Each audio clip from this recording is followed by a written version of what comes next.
Hello, my name is Eliza VanCort, and I am the author of A Woman's Guide to Claiming Space. Stand tall, raise your voice, be heard. I am so excited to be doing this because I went to CU for undergrad and I spent so much time in the Boulder bookstore. So this is a real circle of life moment for me. So thank you so much. Y'all asked me some questions and I can't wait to answer them, but instead of reading a little bit from the book at the end, I think I'm going to claim some space and flip the order and read some of my book at the beginning. So I'm going to start with the introduction. Introduction: Unapologetic Bravery, How to Fly Without a Cape. Be your own hero and claim space without apology. And I start with a quote. When I dare to be powerful, to use my strength in service of my vision, then it becomes less and less important whether I am afraid. Audre Lorde. For years, I was afraid to be my own hero. I was waiting for anyone to fly out of the sky a la Superman in that first movie with Christopher Reeve and scoop me up just like Lois Lane. She was so pretty. I wanted to be just like her. Eventually, however, I began to question if this was a solid and stable life strategy. Waiting for Superman to emerge from the sky and take you on a joyride when you have zero flying skills yourself is problematic, to say the least. What if he has to drop you off somewhere because there's some sort of crisis? You really have no control over where Superman drops you off before flying off to save the world. And not only are you stuck in some random place, say Antarctica, but you can't really help him solve the crisis. So Superman will go off and have exciting adventures without you. He will set the terms of which crises get priority and how to solve them. He'll be the hero.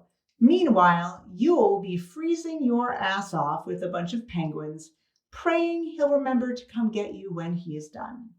Eventually, I came to this conclusion. Nah, Lois can have him.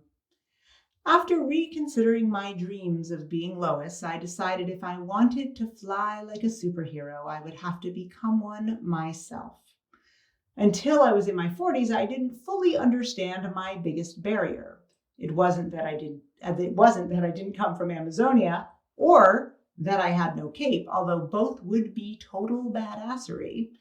The barrier I faced could be summed up in 2 words: claiming space. To claim space is to live the life of your choosing, unapologetically and bravely. It is to live life the way you've always wanted. Your choices become yours. Your life is yours. To claim space is to never apologize for being the rule-breaking, rule-making, badass superhero boss lady that you are, not once, not ever. And that is the beginning of the book. So now to the questions. Let's see here. What are the questions? Okay. What was my inspiration for wanting to write this book? Okay, that's multifactorial, but I'll give you the Cliff Notes version. I was going to call this book Conversations in the Bathroom. And that is because after my talks and workshops, women tend to follow me to the bathroom. And they kind of sidle up to me and they say, I have a question I really wanted to ask. And I just couldn't ask it, in front of everybody. And then someone else will come. And then the next thing I know, I'm doing a workshop after the workshop or a talk after the talk. And it was just amazing, the conversations that I had. They were so inspiring. But it also made me realize, these things are happening. These conversations are happening because women have these stories to tell. And they have these concerns and they have these conversations that need to be had. And yet we don't want to have them in front of men. We're afraid in many cases to have them in front of men. And that precludes us from sometimes having them in front of each other. And I actually think these conversations need to be heard by everyone, by all genders. So part of the inspiration for this book was taking those conversations out of the darkness and putting them into the sunlight so we can all learn from them. What kind of research did I do while writing this book? Okay, I'm going to skip this question because it's answered, I believe, in the next question. How did I come up with the 5 aspects of being a master space claimer? Okay, so in 2014, I was riding my bicycle, sounds unrelated, and I was hit in the head with a car by a woman who was texting and driving. Don't text and drive. And I woke up with a subdural hematoma and a bilateral brain injury. But more importantly, my memory was compromised and my communication was severely compromised. And I ended up having to build back my communication. And one of the things I do when I'm scared or I don't understand something is I research. So I researched and researched and researched. And eventually I realized I've cracked the code. I'm a sci-fi nerd. So I thought, I've cracked the code of communication. This is amazing. And then I thought, no, there's something more here. And I started watching women who were really in their power. And I thought, there's something they all have in common.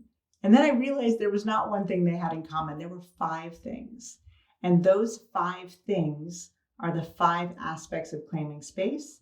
And they became the 5 pillars of claiming space that I put in each part of my book, all 5 parts of my book. And those are how you claim space. What is the first thing women should do to start claiming their space? I'm going to wait on that question until later. How can men be the best allies to women starting to claim their space? There's so many things that I want to say here about mansplaining and interruptions and all of these little things and all the different things you can do to make sure you're not doing them. But I think I'm going to instead say this.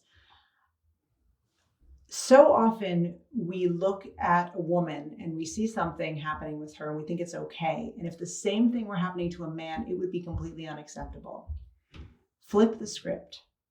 If you see something happening to a woman that would be unacceptable for a man, that is when you want to be an active bystander. And that is the first step to allyship. It is certainly not the last, but it is the first. What have I been reading during lockdown to stay inspired? I have not been reading during lockdown almost at all.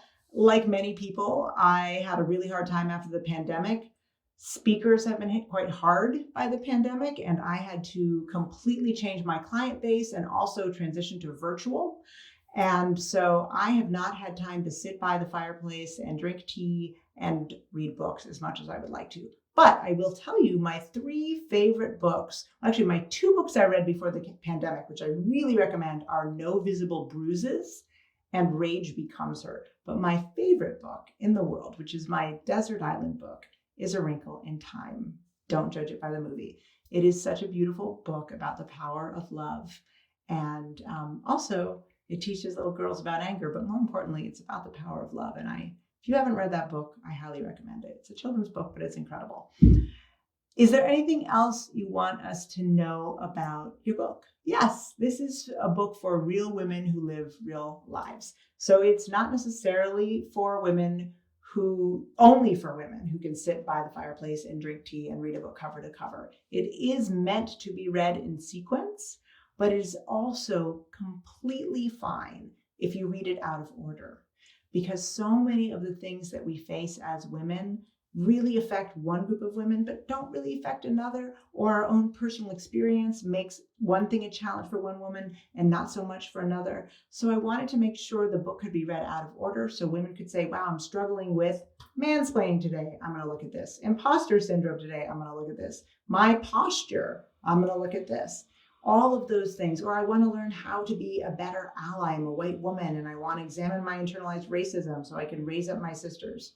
And so this book does not need to be read in order. It can be read in order or out of order. It's about claiming space and reading it the way you want to read it. Can I read you a short passage? Already done. What is the first thing that women should do? That's what you asked me before, to start claiming their space. Okay. This is my favorite question. Believe you have the right to claim space. So much of the time we are taught we do not have the right to claim space. And we do. We're 50% of the population. We should claim 50% of the space. And once you believe that, then it's just about learning the skills, and that's all gravy. That's all gravy. Believe you have the right to claim space. Thank you so much, and I hope you enjoy my book.